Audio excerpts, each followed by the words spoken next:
Korang pernah dengar pasal hantu Volkswagen kuning?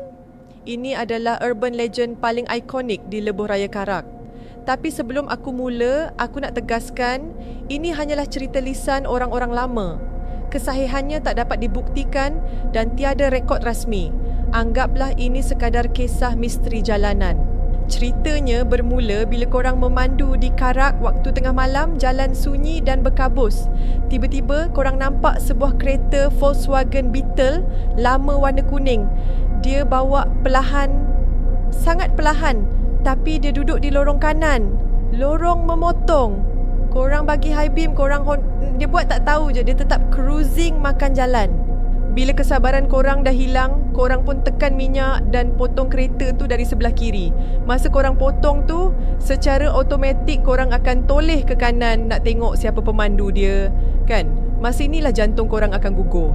Sebab seat pemandu tu kosong. Tak ada orang yang pegang steering.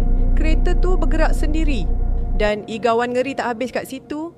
Lepas korang potong dan rasa lega sikit, selang beberapa kilometer depan, korang akan nampak balik lampu belakang kereta kuning yang sama di lorong yang sama menghalang jalan korang semula.